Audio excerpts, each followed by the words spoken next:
Hey everyone, we're here with Javad Yerli. He's the CEO of Crytek, and we're going to talk about Crysis 2. Now, Javad, we just saw a pretty evocative trailer set in New York. Can you tell us a little bit about, I guess, the storyline in Crysis 2? Well, I cannot talk about the storyline at this stage, really, but I can tell you this way that we picked New York as a location so that there's more emotional resonance. It means to people something. So for New York is kind of like the symbol, the pride of mankind.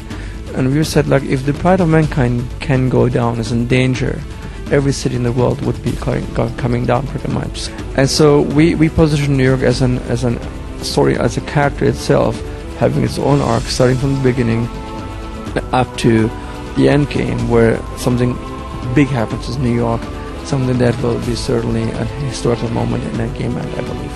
Okay, now when you talk New York, I guess the first thing a lot of people think about is urban jungle. Now, the first game was set in an actual, I guess, island jungle.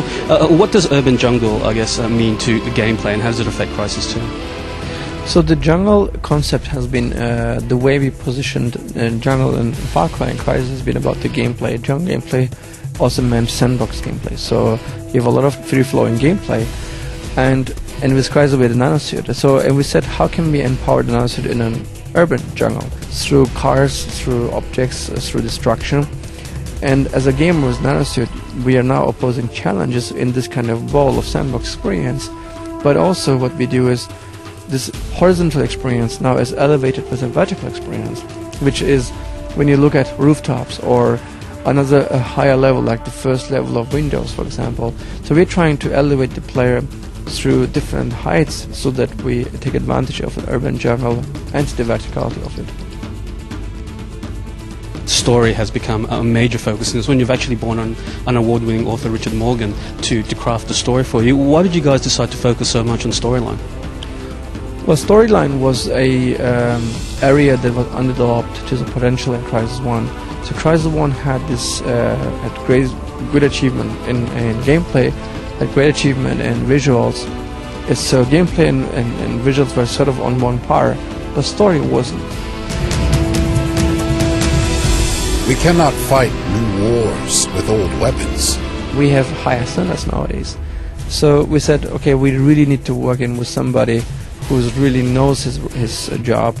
He knows he does it by passion. He loves games. And for me, it's been a dream because Richard is a great talent.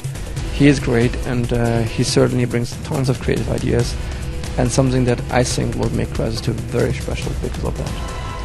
One of the other big pieces of news with Crysis 2, it is coming to consoles. For the first time, the Crysis series is coming to consoles. What can you tell us about the three versions? Will there be differences in the three? Are you planning to ship the exact same game on all three platforms?